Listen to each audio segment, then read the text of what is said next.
In Civ VI or Civilization VI, there are over 50 leaders in the game who you can play in whatever way you want. Now, despite the fact that you can go ahead and win a domination victory with Gandhi or something, a lot of the times there are optimal ways to play civs. Here are 5 civs you're probably playing wrong and how to play them optimally in Civilization VI.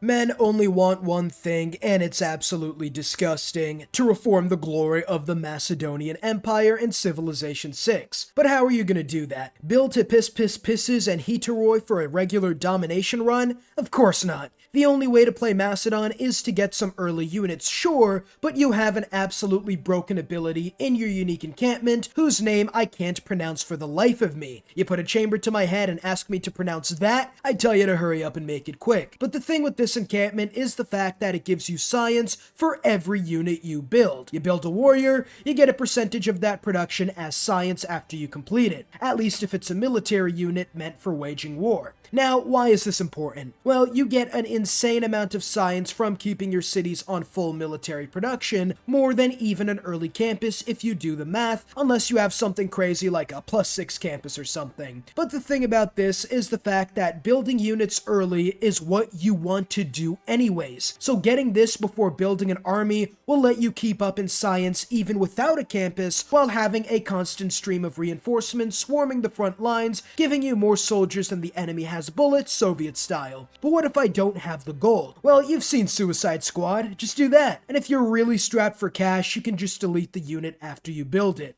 It might seem like a waste, but if you do the math on the science you might be getting from that amount of production, you'll find out that it usually is worth it. Then you can keep building them and deleting them for the science alone. Not to mention that the only way you'd really be strapped for cash is if you've already had a massive legion army already. You can also split your army into groups when you have the big enough army like that, and take out multiple targets at once, which lets you make use of your other abilities, giving you more Eurekas, more cities, more full healing after capturing wonders, and more opportunities to send enemy empires into a Mussolini meet and greet, and giving you an insurmountable advantage in not only science and military strength, but also indirectly in the amount of cities, which might be the most important metric in Civilization VI. The more cities you have means the more science and culture, as well as more cities to build production, or even to build more cities in for more science. With campuses on top of these bonuses and all the Eurekas you'll be getting, your science will be through the roof, letting you get the advanced military equipment before everybody else, and making it way easier to dominate in domination, because a lot of the times if you have jet bombers and fighters, you're going to be able to take out enemy musketmen no problem. Next up, we got Byzantium, and you might be rightfully asking, what?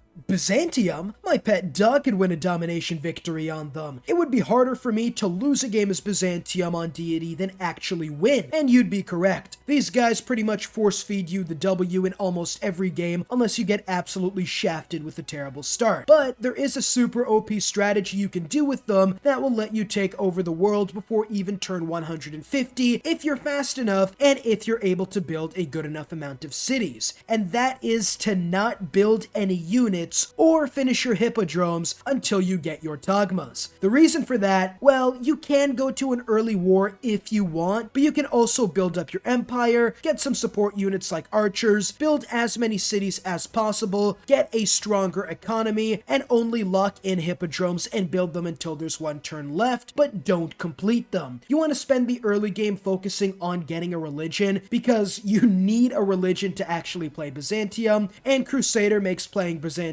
a lot better, as you can then watch walls disappear faster than deadbeat dads, which is pretty entertaining. But the other thing is you need monarchy for your unique unit, the Tagma, and the more culture you have, the easier it's going to be for you to get it, and the faster you will be able to secure it. Well, after you research the Tagmas, even if you have no iron, just finish your hippodromes. Immediately, depending on the amount of cities you have, and if you've built all your hippodromes until about one turn remaining, let's say you have 6 cities on the low end that were able to almost build the hippodromes, you'll get 6 of the finest modern military units known to man, not to mention that they'll be free, resource-wise at least. But we're not finished yet, because you can then build or buy arenas for 6 more tagmas and take in, I say 6, but in all likelihood it's probably going to be more like 8 to 10, and within 10 turns, if you time it right, you can get about 12 to 20 tagmas at least within 10 turns of researching monarchy. That's already crazy enough, as you're pretty much Civ VI barbarians at this point, spawning in an endless stream of advanced units with no end in sight. And with the fact your advanced military can probably one-shot everything like it's an average game of League of Legends at this point, you're going to be able to take out units super easily, allowing you to use your unique ability to spread your religion, to tear down walls and kill more units, and let the cycle rinse and repeat. It's even easier since now you have Crusade and get an extra 10 combat strength in enemies following your religion, which is absolutely disgusting, and I wouldn't be surprised if I got taken to the Hawk to get tried for war crimes. And with the fact you give the AI more time to generously build up your cities for you to then take, you'll have even stronger cities than if you went to war earlier. Now, don't get me wrong, I like early conflicts where you send thousands to die on the battlefield for your amusement as much as the next guy, but unless their cities are uncomfortably close,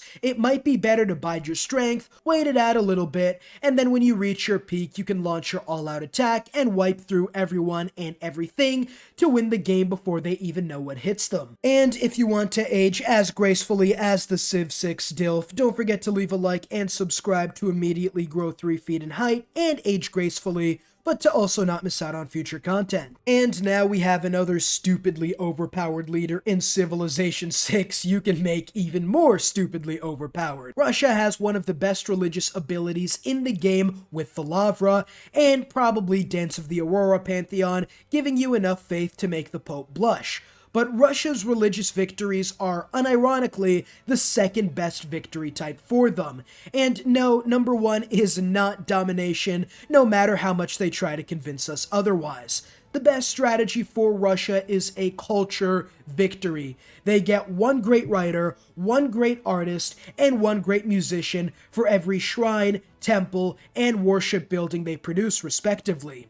The thing about this is the fact that most civs can't get these great people until at least Theater Squares, and that will only unlock great writers. You'll have a 50-turn head start at least when it comes to artists and musicians.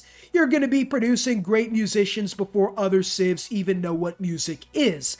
And with the Void Singer Secret Society and the Old God Obelisk allowing you to place any great work in each of these buildings, you'll be able to get the 8 early tourism for each great musician writing, for each obelisk, for every Beethoven masterpiece your empire produces. After dropping bars with music, you can then focus on the Mont Saint-Michel, letting all your apostles get the martyr promotion. And with the amount of faith you're going to be generating, you'll be able to get a lot of apostles. You're going to want to change your name to Bin Laden after that, as you want to send your, let's call them martyrs, to martyr themselves to give you some free relics, which get weak after Enlightenment, true, but by then you'll have plenty of slots for other great works you might want, like artist paintings or even writings, and this might be the one strategy where most people already know about, but I don't think everyone understands how unironically Russia is one of the, if not the best culture civs in the game, and lets you win sub-turn 150 victories if you're fast enough. The next best part of this strategy, and yes, there is more, is the fact that relics and great works of everything gives you not only tourism, but also culture. You'll be able to blitz through the civic tree and get all the way to tier 3 governments, letting you focus on your science early on to get radios and slots for great musicians faster than usual. So you're kind of also getting science, because since you'll have the culture game all padded out, you can throw everything in towards building campuses, not to mention the Void Singer's tier 2 promotion turns 15% of your faith to culture, science, and gold, and with Russia you're going to have more than enough faith to make a significant increase in all all that. This strategy pretty much lets you cheat culture victory for faster great people, in some cases up to 100 turns faster than usual, and you can use that extra culture and tourism if you have old god obelisks to get an insurmountable culture advantage for not only the easiest culture victory of your life, but the easiest sub-turn 150 culture victory in your life. Next up, we got Greece, and specifically Gorgo, who, looking at these abilities, you might think to yourself, alright then, an early game war with hoplites is probably the best move. But no. Hoplites are kind of bait if we're being honest. They have an extra 10 combat strength than adjacent to another hoplite, but that's pretty much it. There's still a spearline unit who will still get destroyed by swordsmen who come one tech after them, and they can't even make use of great generals, which is the dagger at that point. While you definitely can make use of hoplites for things other than clearing out barbarians, it's kind of like how you can run across a school zone butt naked. You can technically do that, but I'd recommend against it. The best thing about Greece is the fact their Acropolis gives you suzerains and culture. With that culture lead, you want to beeline to fascismo, and then corporate libertarianism, because of Gorgo's other ability. You get +1 combat strength for every military policy card in your government, so if you have 8 military policy cards, you get 8 extra combat strength. Well, with Fascismo, you can get up to 8 with the Alhambra giving you a military slot, and the Forbidden City giving you a wildcard slot in your government. But you'll want one of those wildcard slots to get Oligarchy's Legacy bonus for 4 combat strength for melee units, but that still leaves you with 7 combat strength, plus 4 from Oligarchy, and another 5 due to Fascismo's unique ability, giving you up to 16, yes, 16 combat strength by the time you get to Fascismo for melee units, which you should be doing faster than anyone else because of how strong your Acropolises are. And for everyone other than melee units, you'll still get 12 combat strength, which is still boggling. I don't have to tell you how huge of an advantage that is because of the fact that 10 combat strength is the difference between the previous era and the current one. For example, swordsmen have 35, man-at-arms 45, muskets at 55, and so on. And with up to 16 combat strength, and potentially more with corporate libertarianism, you are almost 2 eras ahead of your current technology, meaning you'll be wiping out, destroying, putting the AI 6 feet underground with blinding speed, focusing on culture and science in the early game while taking on opportunistic wars if you can, and keeping multiple suzerains for more bonuses will give you the advantage you need to get those techs and civics earlier, and to get those wonders and units with Fascismo, and you are probably then looking at maybe being 1 era ahead militarily from everyone else, plus 16 extra combat strength for Oligarchy positive units, adding up to potentially 26 combat strength higher than what the AI has, almost 3 eras ahead.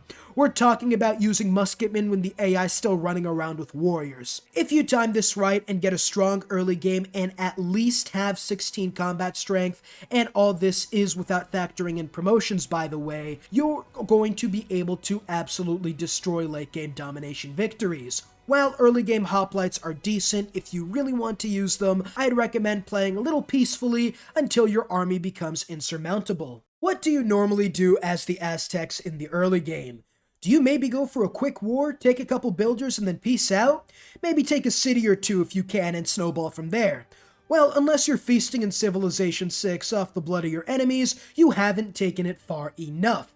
As the Aztecs, you get free builders, which can give you free districts early on, as well as luxuries for combat strength. The thing is, you need to kill the finishing blow with your Eagle Warriors, who become obsolete soon after ironworking, so you are on a kind of timer. But the plan is simple. Declare war on everyone you can handle in the early game, and with your army, run trains around the AI, getting promotions, while taking every builder in sight. With this strategy, you not only reduce enemy civs' combat strength and economy, you get free cities in the best possible scenario, and you'll at least get free districts and improvements, saving your production to build other things by just being a jerk in the early game. Now, obviously, don't bite off more than you can chew and go after every civ in the game with just 2 Eagle Warriors, but start with your nearest city-states and potentially even a civ on your border, let them bring their troops to you, and with with archers and eagles, you can take out a couple of builders before moving in and taking out more units and maybe cities, rinse and repeat. The best part about this is after you send your military to send their military to Stalin's current abode, you can then threaten their cities and take in a huge peace deal, kickstarting the early economy you used to get your military units up and running. You can and should continue the strategy until the medieval era, as eagles have 28 extra combat strength, you can get up to 4 extra from oligarchy, and let's say 2 from luxuries, giving you 34 total combat strength up against swordsmen who have 35. With the battlecry promotion though, and some archer support, you should still be able to do enough damage to where swordsmen shouldn't be a problem, and continue getting more builders and not lose any troops until about the medieval era. Which then, the AI is going to have man-at-arms, and 45 combat strength is a little much. However, if you feel like Ramboing it, then sure, you can still technically continue going in the medieval era if you have battlecry, although that's pretty much the limit. But doing this strategy early and often enough, I cannot stress how often this needs to be done. When I say often enough, you can have enough builders to last 4 eras until you get all the districts you need, and with all the yields you get from the AI off the peace deal, you should be able to kickstart your economy to an absolute insane degree. Let me know any other unique ways you play certain civs and what you thought about my list down below in the comments, and I'll see you all next time. Peace.